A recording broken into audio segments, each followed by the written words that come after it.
ప్రతిపక్షంగా మీరు ఫెయిల్ అయ్యారు, పార్టీగా కూడా మీరు ఫెయిల్ అయ్యారు. అసలు వచ్చినటువంటి అవకాశాలన్నింటినీ కూడా ఏమాత్రము అందిపుచ్చుకోకుండా చేజార్చుకుంటున్నారు. అసలు తెలంగాణలో భారతీయ జనతా పార్టీ ఎలా పనిచేస్తుంది?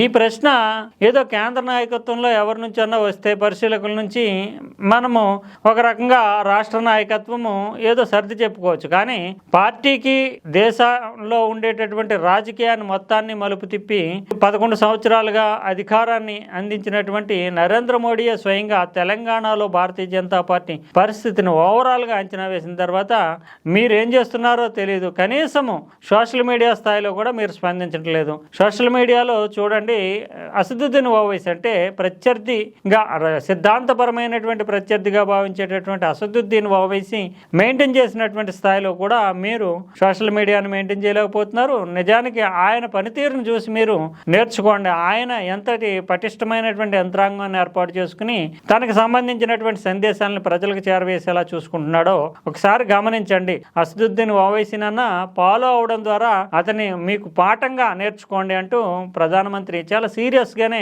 వార్నింగ్ ఇవ్వడమే కాకుండా నాకు అన్నీ తెలుసు మీకు సంబంధించినవి అని చెప్పడము, తర్వాత తెలంగాణ పూర్వ చరిత్రను కూడా ప్రస్తావిస్తూ భారతీయ జనతా పార్టీ ఎంతటి దుస్థితిలోకి ఎందుకు వెళ్ళిందో ఆలోచించాలని ఒక గట్టి వార్నింగ్ ఇచ్చారని చెప్పాలి. ఎందుకంటే 84లో అంటే పార్టీ పెట్టిన తర్వాత తొలిసారిగా ఆదరించినటువంటి 2 లోక్సభ స్థానాలు నెగితే, 1 గుజరాత్లో నెగితే, 2 తెలంగాణలోని హనుమకొండ నుంచే బీజేపీ విజయం సాధించింది. అంటే అంతటి బలమైన, అంటే గుజరాత్లో ఈ రోజున ఎదురులేని రాజకీయ శక్తిగా భారతీయ జనతా పార్టీ ఉంది. నిరంతరం అధికారంలోకి వస్తుంది. గడిచిన 25 సంవత్సరాలుగా చూస్తే గుజరాత్లో ఎప్పుడు కూడా భారతీయ జనతా పార్టీ అధికారంలో రావడం, దాదాపు అన్ని ఎంపీ స్థానాలని కూడా భారతీయ జనతా పార్టీ నెగ్గించుకోవడం అనేది జరుగుతుంది. మరి తెలంగాణలో కూడా 84లో గుజరాత్తో సమానమైనటువంటి స్థాయిలో సీటు వచ్చినటువంటి తెలంగాణలో ఇప్పుడు ఉండే పరిస్థితి ఏంటి అని మీరు ఆలోచించుకోవాలి. 2023లో జరిగినటువంటి అసెంబ్లీ ఎన్నికల్లో అవకాశాన్ని చేజార్చుకున్నారు. తర్వాత మళ్ళీ 8 మంది ఎంపీలు నెగ్గిన తర్వాత మళ్ళీ బలమైనటువంటి పక్షం అవుతారు అనేటటువంటి అంచనాలతో వస్తే కేవలం జూబ్లీహిల్స్ ఉప ఎన్నిక లాంటి ఎన్నికల్లో డిపాజిట్లు కోల్పోయారు అర్బన్లో, అందులోని రూరల్లో కంటే కూడా.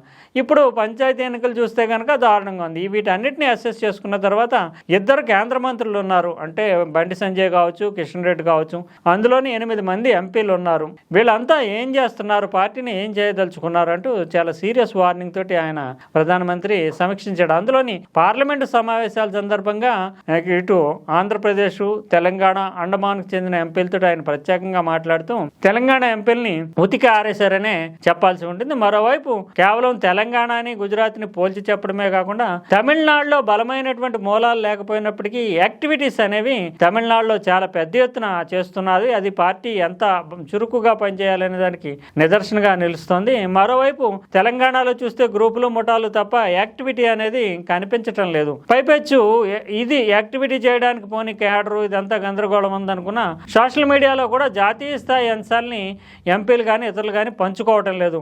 ఒకవైపు పార్లమెంట్లో విస్తృతమైనటువంటి వందే మాత్రం చర్చ జరిగింది.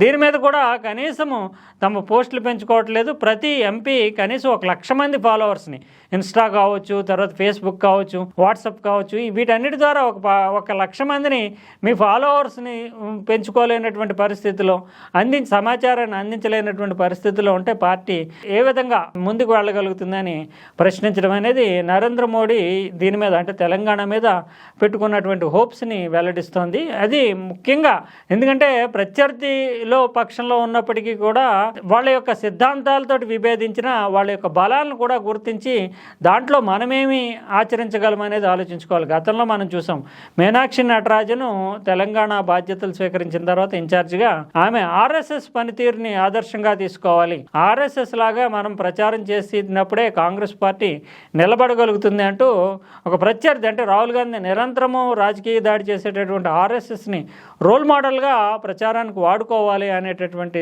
అభిప్రాయాన్ని వ్యక్తం చేయడం.